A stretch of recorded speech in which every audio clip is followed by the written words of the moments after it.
He came to America to face the truth. Andrew Thompson, billionaire, cold-hearted, and dangerously sharp, had heard of his brother's sudden death. But it wasn't the loss that brought him here. It was her. Isabella.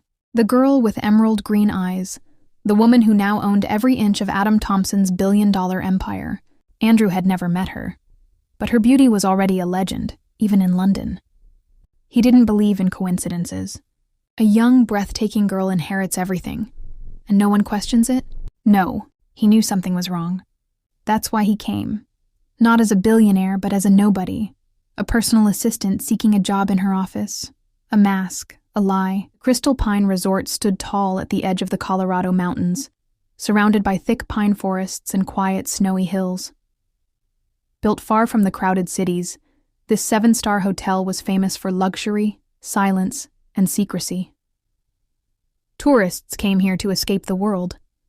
But today, something darker was about to begin. Inside, the air smelled of coffee, leather, and perfume. Crystal chandeliers sparkled above. Rich golden light filled the lobby. A long hallway led to the main meeting room, where a small group of people waited. One man sat alone on a corner sofa, still quiet, watching. His fingers rubbed the sides of his old, cheap watch. He glanced down at his shoes. Brown leather, worn out at the edges. The kind you buy from a discount store. His jeans were clean but ordinary. His jacket had seen better days. Nothing about him looked rich. No one paid him any attention. But his eyes, they didn't match the rest of him. Cold, sharp, intelligent, full of something deeper. Andrew Thompson. He sat with his elbows on his knees, head low, breathing slow. Then, the glass doors opened. He looked up, and the world stopped. Click, click, click. The soft sound of high heels echoed across the marble floor. She walked in like a secret wrapped in elegance. Tall, slender, black high heels, black long coat, straight golden hair tied into a bun. She was around 24, her lips soft pink, her eyes, hazel and deep, held something more than beauty. They held a storm, a secret, maybe guilt. Her face was calm, but her eyes, they carried a strange glow, as if hiding fear, or maybe something worse. Isabella Carter. She didn't look left, didn't look right. She walked straight ahead, right past Andrew. He didn't move. His jaw tightened. His eyes followed her, sharp as a blade. Her perfume brushed past him. It was soft, but it cut him like a knife. She pushed the meeting room door and entered. Silence fell again. Andrew leaned back slowly. His lips moved. But no one heard. Isabella. His voice was no louder than breath. His eyes dropped to his shoes again. A bitter smile touched his face. He whispered like speaking to his own soul. Cheap shoes, cheap jacket, cheap name, but still here I am. You didn't recognize me, perfect. He took a long breath. Inside his chest, something burned. A memory, a scream, and his brother lying cold and silent, dead. He pressed his lips together. His fists clenched. His heartbeat got louder. Then he spoke again, quiet, dangerous. At last, I'm here. At last, I found you. And I will take what you stole. Your peace, your smile, your secrets. You murdered my brother, Isabella. Now it's your turn. Inside the glass room, Isabella sat at the head of the table. She didn't smile. She didn't speak. She opened her black folder and began scanning papers. Calm, focused, ice-cold, professional. She didn't know. Didn't feel. Didn't see the eyes watching her through the glass. Andrew sat outside, still. But inside, his mind raced with memories. Flashback. 1 year ago. Rain hit the windows hard. Abdru's phone rang at 1:07 a.m. The voice on the line was shaking. It's your brother, Adam. He's gone. He's dead. A fall in the bathroom, they said. Slipped. Hit his head. But Andrew knew. His brother never drank, never slipped, never fell. But he did marry one woman, Isabella Carter. And she was the last one seen with him. Back to present. The meeting ended quickly. The door opened. Isabella stepped out again. Still quiet, still composed. She walked past the waiting group. But just before turning down the hallway, a voice, Ms. Carter? She stopped, turned. Andrew stood there, calm, hands in his jacket pockets. She tilted her head. Yes? He gave her a slight nod. I believe we've met before. She frowned, searching his face. I don't think I recall. You interviewed me a few weeks ago for your personal assistant position. Oh, she gave a polite nod. Yes, maybe. But the interviews are at 10. You're early. He smiled. I guess I was just eager. She put on her dark sunglasses. Wait in the lounge, she said. I'll call you when I'm ready. And then she walked away again. Andrew didn't follow. He stood still. His smile faded. His voice dropped. Perfect, he muttered. You don't even know my face. He turned his head slightly and looked at her disappearing figure. You forgot my face. You forgot Adam. You forgot that night. But I didn't. I remember the blood on the floor. I remember your cold silence at the funeral. I remember the look in your eyes. And now, you'll remember me. He sat back down, looked again at his cheap shoes, then whispered under his breath, Next time you look in my eyes, Isabella, you won't see an assistant. You'll see a ghost, the ghost of your past. And this time I came back to take everything. Andrew took a deep breath and turned away from the hallway where Isabella had disappeared moments ago. His hands were tight in his pockets, his eyes dark with fire. Then suddenly, Sir Thompson? The voice came from the opposite side of the lobby. Andrew's eyes snapped up. A man in a black suit stood there, wide-eyed, confused. It was Mr. Hodge, the senior hotel manager. An old family acquaintance. The same man who had once worked with Andrew's brother, Adam. Andrew quickly stepped toward him, speaking in a firm, low voice. Don't call me that, he said. And don't say my name out loud. Mr. Hodge blinked. I'm sorry, I wasn't expecting to see you here, in this outfit. Andrew gave a quick glance around. No one seemed to be listening. He stepped closer. No one knows who I am, and I want to keep it that way. But why? The manager whispered. You're the CEO of Blackwell Technologies, a billionaire. Your face is on magazine covers. What are you doing here dressed like this? Andrew looked down at his shoes, scuffed, faded. A crooked smile touched his lips, cold and bitter. You remember? He said quietly. When you called me last year? Mr. Hodge nodded slowly. About Adam's death. Andrew's voice dropped further. You sent me the photos, the funeral, the papers. I did, Hodge said. You never came. I couldn't. His jaw tightened. I was in a car crash the same week. My leg was fractured in 3 places. I was in bed for 2 months. And after that... He paused, pain flashing through his eyes. I couldn't breathe. I couldn't sleep. My mind shut down. Mr. Hodge looked at him with sympathy. I understand. You lost your only brother. Andrew's face hardened. No, he said, I didn't just lose him. He was taken from me. Silence fell. Then Andrew's eyes narrowed. His voice turned sharp.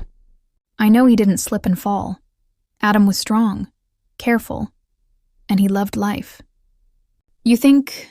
I know, Hodge, he said. His death wasn't an accident. A pause. Isabella had something to do with it. The manager looked stunned. Isabella, but she was the last one with him, Andrew cut in. She said he slipped in the shower. No marks, no struggle, just gone. He shook his head slowly.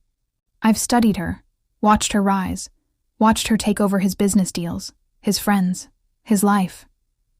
Mr. Hodge took a step back, still shocked. Then, what are you going to do? Andrew's expression changed. That cold smile returned, controlled, powerful. I'm going to find out the truth. He glanced around the hotel, then leaned in closer. I created fake documents, a new ID, a fake resume, a story of a small-town guy looking for work.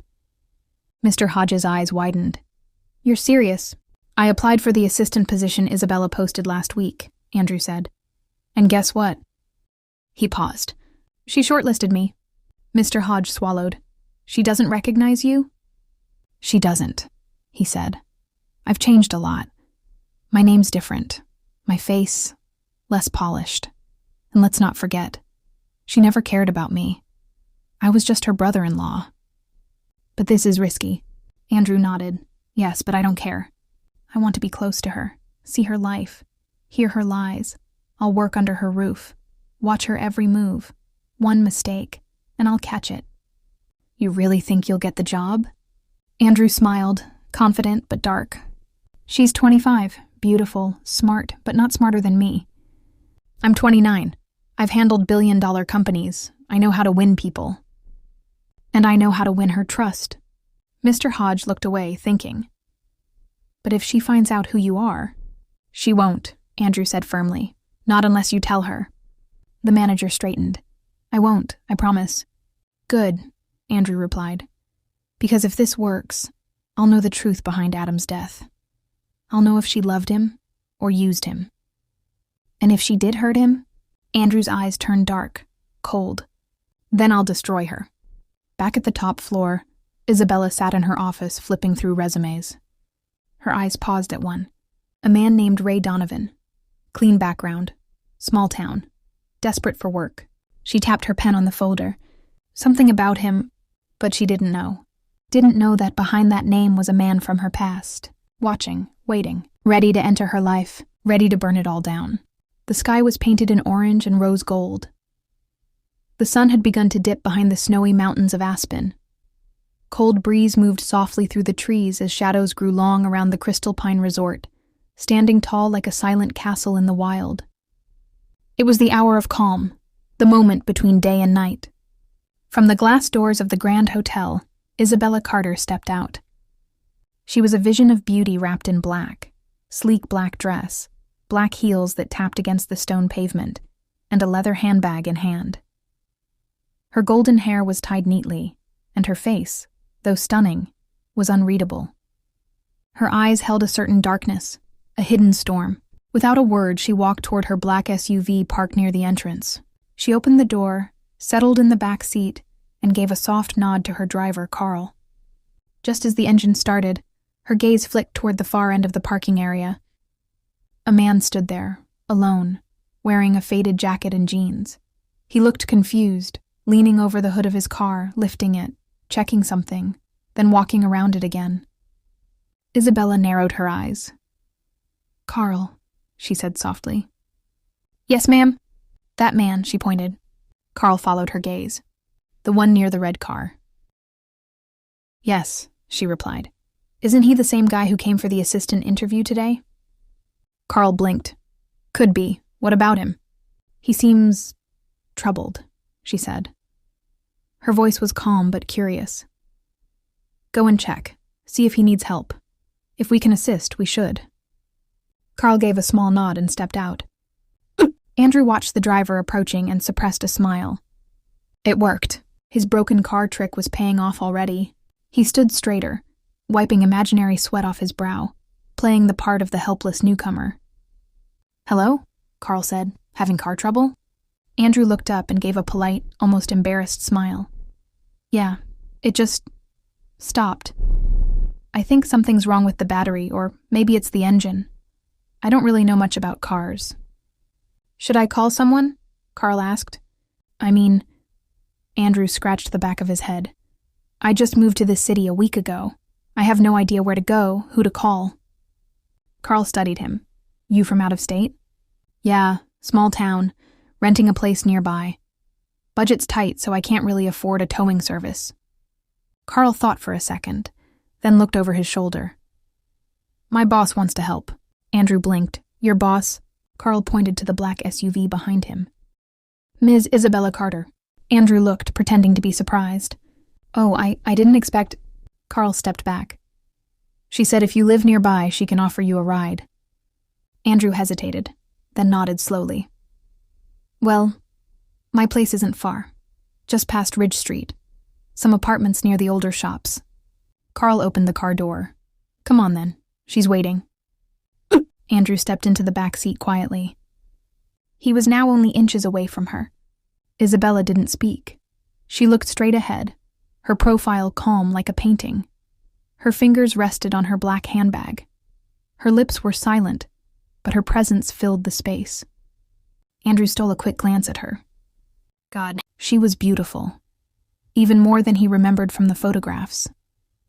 Golden hair, hazel eyes, sharp cheekbones, soft lips, a beauty made of elegance and frost. No wonder, he thought bitterly, Adam fell for her. Then, a shadow crossed his face. A memory crept into his mind. Flashback, 1 year ago. Andrew stood on his apartment balcony, phone pressed to his ear. "Wait," he said, "you're getting married just like that?" His brother Adam laughed gently from the other end. "Yes, I know it's sudden, but she's amazing." "Who is she? What's her name?" "Isabella," Adam replied. "Isabella Carter." Andrew frowned. "Can't you wait for a bit? I'll be back in the US next week. I want to be there." "No," Adam said. "Her mother is very traditional. She wants the wedding soon, and I don't want to lose her. She's kind, honest. She cares for me in a way no one ever has." Andrew went silent. "Don't you want me to be there?" he asked. Adam sighed. "Of course I do, but this can't wait. You'll meet her after." Andrew hung up without saying goodbye. His chest was tight.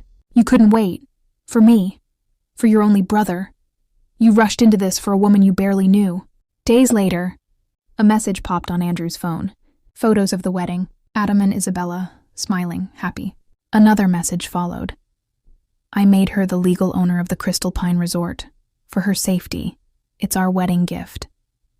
Andrew's hands had trembled. He had called immediately. "Are you insane? That hotel is worth $1 billion. Adam had simply said, "It's her security. I trust her." Andrew's heart burned that day, and a seed of hate took root. She's a gold digger, he had thought. And you were a fool in love. Flashback ends. Back in the car, Andrew blinked away the past. Isabella was still looking outside, lost in her own world. He stared at her silence, her grace. How many lies hide behind that calm face, he wondered, but his expression remained smooth. He looked away and gazed at the passing landscape. The car moved along mountain roads, through valleys and ridges. The setting sun cast long shadows over the cliffs. Trees swayed in the wind. The air outside was cold, but inside, the tension was warm, burning, alive. They didn't speak, but their silence said more than words. Minutes passed. Then finally, the car slowed. Ahead stood a grand, isolated stone villa, built on a rise, surrounded by tall pines. Windows glowed with warm light. A quiet kingdom in the wild. Isabella stepped out without a word. Andrew followed, closing the car door behind him. She didn't look back. She walked toward the villa, her heels silent on the stone path. Andrew stood still for a second, his jaw clenched. His eyes followed her figure as she vanished behind the door. Then he looked up at the villa, his brother's dream project. Crystal Pine's private retreat, now hers. A storm rose in his chest. "You live in my brother's house now," he thought. "You wear his wealth, his name, his trust." He took a breath, cold and full of fire. "I'll find out what you did to him," he whispered. "I'll take it all back, the house, the hotel, the truth. And you, Isabella Carter, you'll regret ever marrying Adam Thompson." Isabella walked slowly toward the villa, her heels clicking softly on the cold stone path. The fading sunlight painted long shadows across the lawn, and the wind whispered through the tall pine trees surrounding the grand house. She didn't look back. She didn't speak. Only silence walked with her. The wooden doors opened as she stepped inside. Warm lights lit the luxurious living room. Rich carpets, expensive furniture. Golden curtains flowing like water against the windows. On the large velvet sofa, a woman sat straight-backed with crossed legs and a cold face. Her stepmother, Clara. Dressed in a silk robe, sipping tea, Clara glanced up. Their eyes met. Isabella froze for a second. A memory rushed in. Years ago, a teenage Isabella stood outside in the rain, soaked, holding her empty stomach. Inside, Clara sat near the fireplace, eating a hot meal. "You're not getting anything today," she had said. "You broke the rules." Tears in Isabella's eyes. "I was just 5 minutes late." Clara's reply was simple. "Discipline matters more than hunger." Another harsh memory hits her. Isabella younger crying on the cold floor. Clara slapping her. "You think tears will bring your real mother back?" You're nothing but a burden. Isabella blinked away the pain, her face calm again, masking the ache behind her eyes. Clara gave a dry smile. You're late. Isabella said nothing. Clara sipped her tea. At least have some food. I had the cook prepare something special. Isabella's stomach turned. Food? The same woman who once let me starve for 2 days now pretends to care? She shook her head silently. No, I'm not hungry. She turned and walked toward the stairs, her heels quiet now, her shoulders heavy. Inside her bedroom, darkness welcomed her. She closed the door behind her and leaned against it. For a moment, stillness.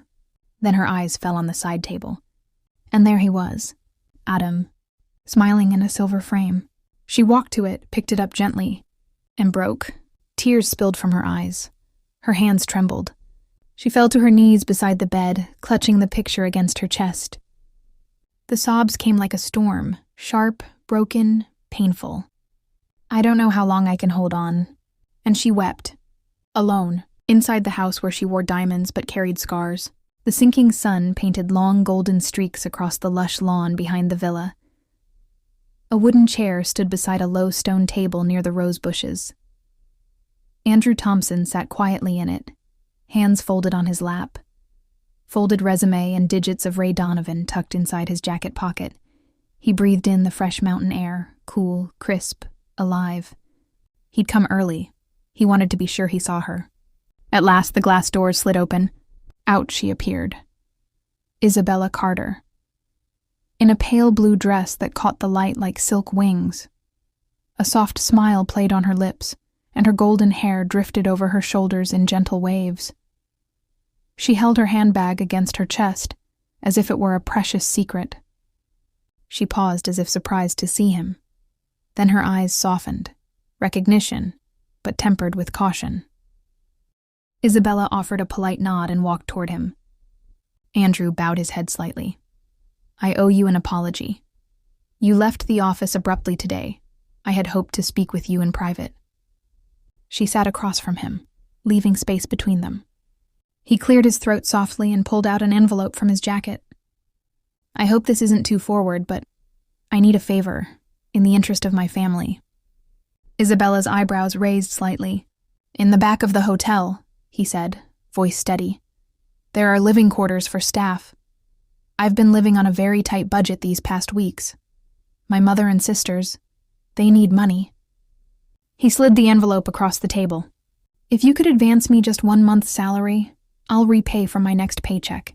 I don't want to be a burden. Isabella glanced at the envelope, thick, heavy. Her lips curved in a soft, sympathetic smile. Why not? She said. Sure, you're hardworking, polite, you seem genuine. Andrew's heart thumped, relief mixed with triumph. Thank you, ma'am. She closed her eyes for a moment. You must remember this. Take care of those who love you. Family, people with good hearts, they matter. Andrew unconsciously looked at her face, a warmth in her tone that felt like sunrise in his chest, but it soured in moments. He swallowed and nodded. Also, I'll reduce your living cost, half rent. I think that's fair. You deserve that. Tears flickered in Andrew's eyes, grateful, stunned. Thank you, he whispered, voice husky. You're very kind. He carefully folded the envelope and placed it inside his folder. They sat across the table. The garden's roses glowed red. Distant birds sang last songs before night. Then Andrew spoke again, softer this time. Are you here alone? Doesn't this house worry you? Isabella's expression hardened. Yes, I live here mostly alone, she said quietly. I'm scared, yes. Only one person scares me more than anything. Andrew leaned in slightly. Isabella drew a slow breath, words fierce and soft. My husband's younger brother. Andrew froze. Her voice trembled just slightly, but the word brother carried subtext, pain and hatred. A chill crawled along his spine. Moment of realization. Does she suspect? Could she know my real identity? He stared, heart pounding. Andrew opened his mouth, then closed it, swallowing the urge to speak. They sat quietly, the roses gleaming like silent judges. Finally, Andrew cleared his throat.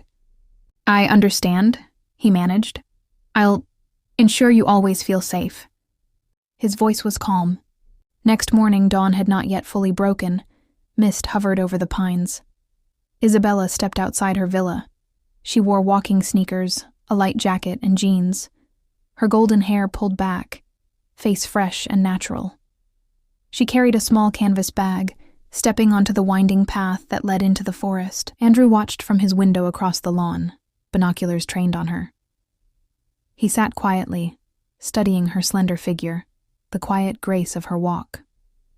His heart thundered with conflicting emotion, hatred and fascination. She's more beautiful like this, away from formal clothes without that guarded look.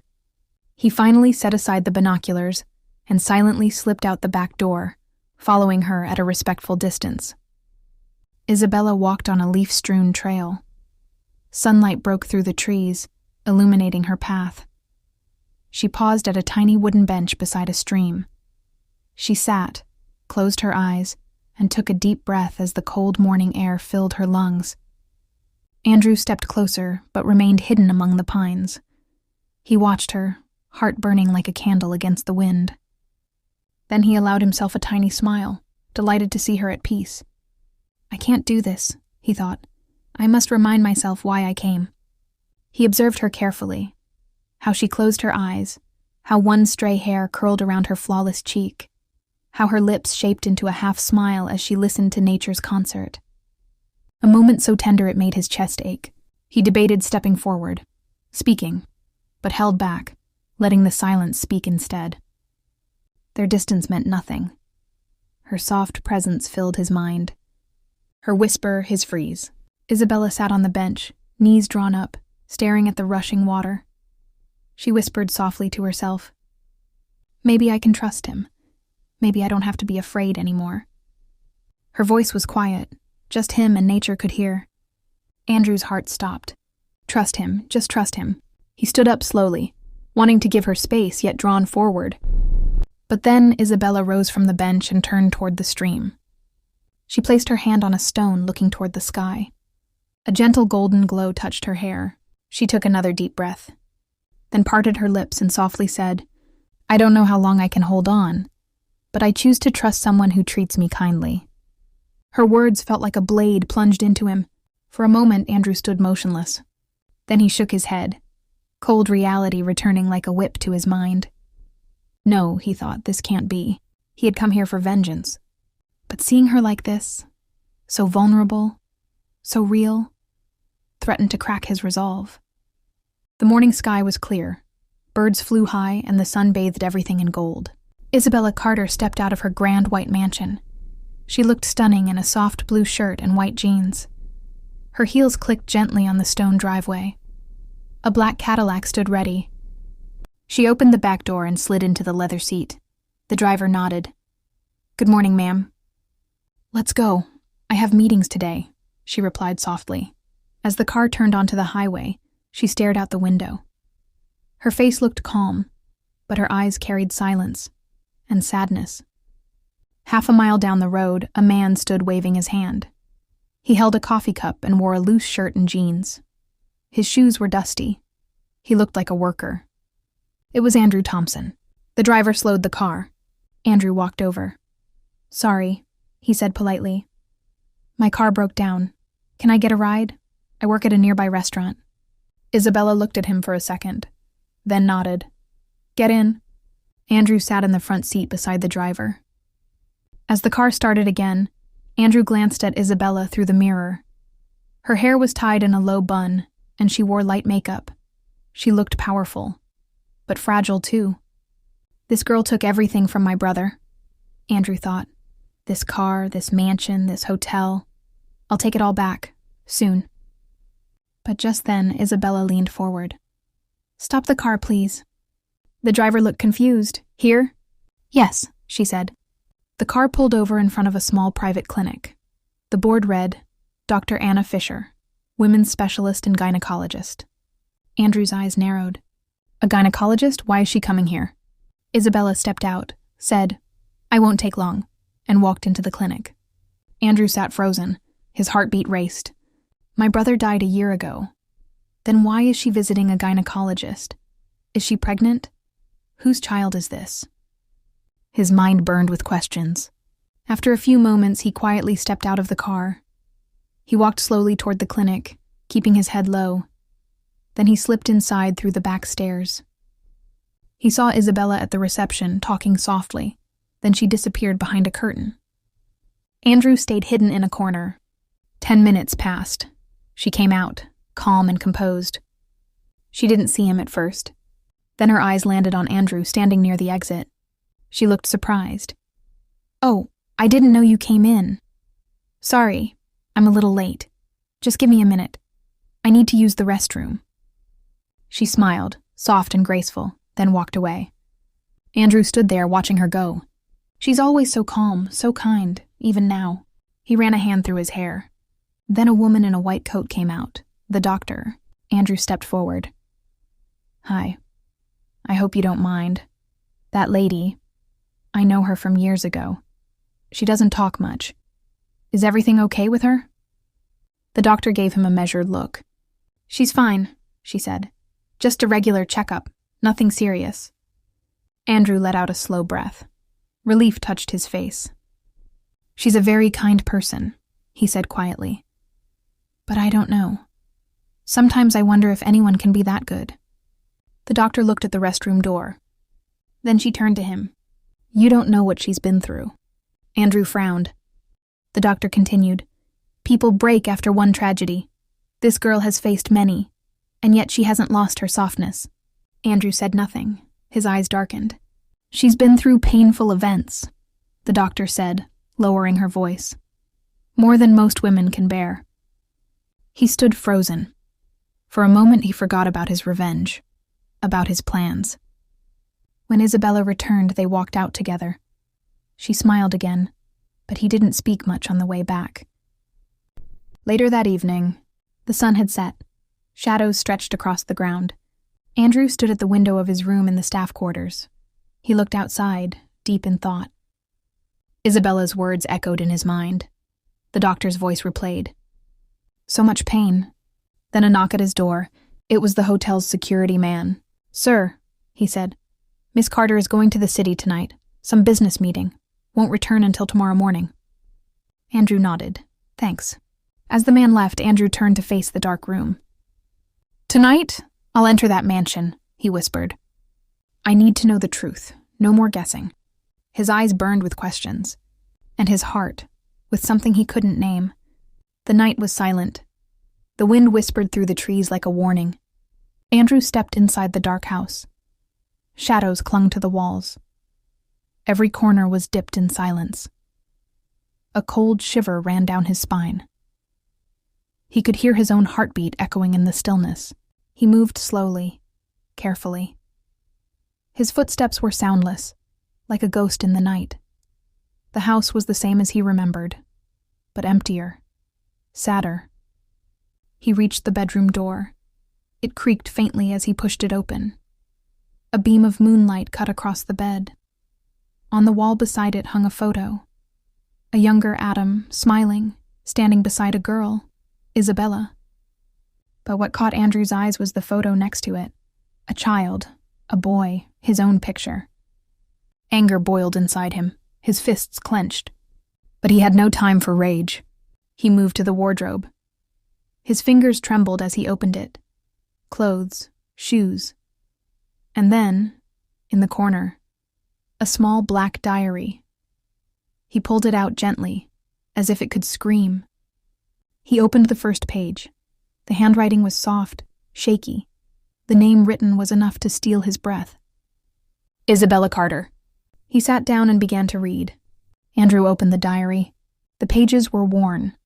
Ink had faded in places, but the truth was still alive in every line. As he read, the world around him began to dissolve, and the past started to unfold before his eyes. The girl was barely 8 when the door to her childhood slammed shut. Her father's funeral was quiet. Too quiet for a man who had once filled their tiny home with laughter. Isabella stood beside the coffin in a plain white dress, her face pale, eyes blank. Beside her, the woman who now claimed to be her guardian, her stepmother, didn't shed a single tear. That night, While the house mourned, the woman's cruelty began. Slaps, orders, chores. School is a waste of money, the woman spat. By 12, Isabella was cleaning floors in a laundry shop.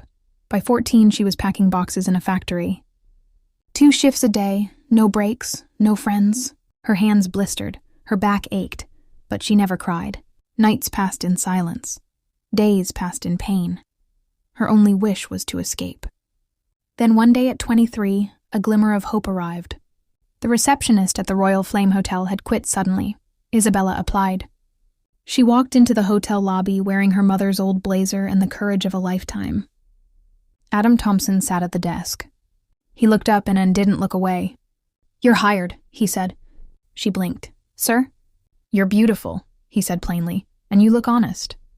That was how it began. A week later, he brought her flowers. Then a dress. Then a ring. The world spun around her. No man had ever looked at her like that. No one had called her precious. She hesitated, but Adam didn't. He wanted her, and that was enough. The wedding was fast, strange. There were no guests, no music, no family. "Where is your brother?" she asked gently. Adam's smile faded. That greedy man doesn't deserve to be here. She never asked again. Married life began with laughter. For a while, but soon the masks began to fall. Adam came home drunk, often. He shouted at her over small things. He slapped her when she forgot to warm his dinner. The man who once whispered poetry now hurled insults. "You're nothing without me," he screamed once, throwing a vase across the room. Isabella stood still, her eyes empty, her hands trembling. She remembered her stepmother, her factory days. She had survived that. She could survive this. But the bruises grew darker, the nights colder. She heard whispers that Adam had a younger brother in London. A billionaire, a kind man, respected, loved. She thought about reaching out. Just once. But that night, Adam came home with red eyes and alcohol on his breath. "If you ever speak to my brother," he hissed, pushing her against the wall, "I'll kill you. And you know what's funny? He'll help me." She froze. He leaned closer. "He loves me so much. I could tell him you were cheating. And he'd come here to kill you himself."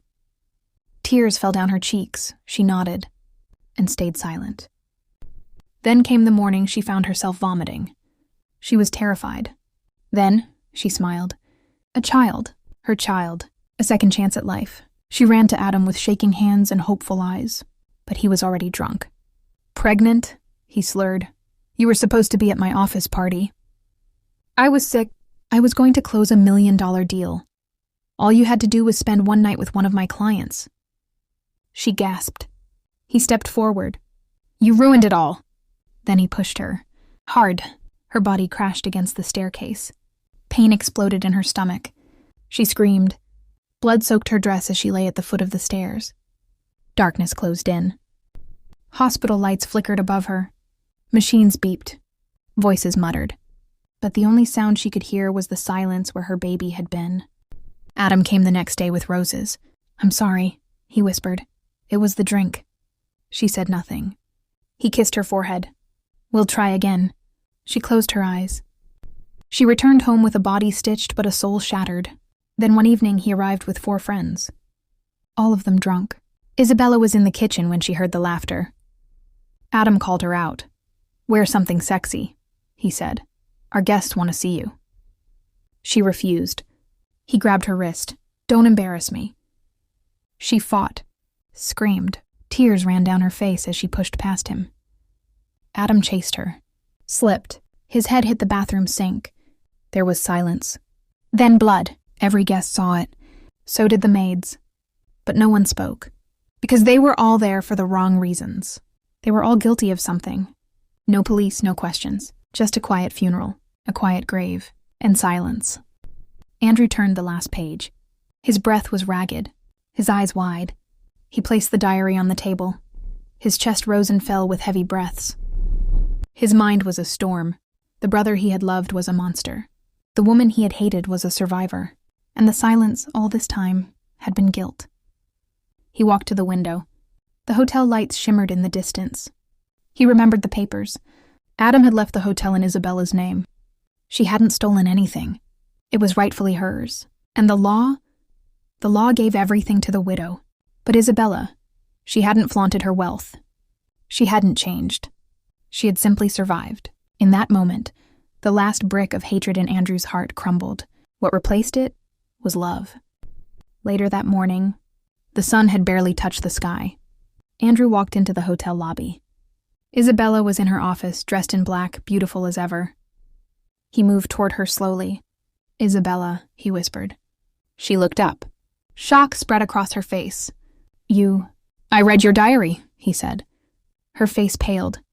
"I know everything now," he continued. "The truth. What Adam did. Who he really was." She didn't speak. "I came here with anger," Andrew said, "but I found something else." Tears welled up in her eyes. "I know you see me as just another employee, but I'm not." He took a slow breath. His voice dropped, low and intense. "I'm Andrew Thompson, Adam Thompson's younger brother." Isabella's eyes widened in shock. She stood up from her chair, panic rising in her chest. No, stay away from me," she whispered, stepping back. "I didn't do anything, I swear." Andrew stepped closer, gently, his eyes soft with regret. "I know," he said. "You don't have to explain." His voice trembled. "My brother, he was cruel. You lived through something no one should." He looked at her, the weight of his guilt deep in his eyes. "I came here for revenge." He paused. "But I didn't know that your truth would break me." He took one more step, his voice barely a breath now. "I didn't know that your innocence would steal my heart." "I love you, Isabella," he said softly.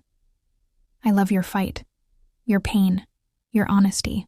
I'm not who you think I am," she whispered. "I'm broken." "So am I," he said, stepping closer. "But maybe together, we can heal." She closed her eyes. One tear slipped. Then she nodded.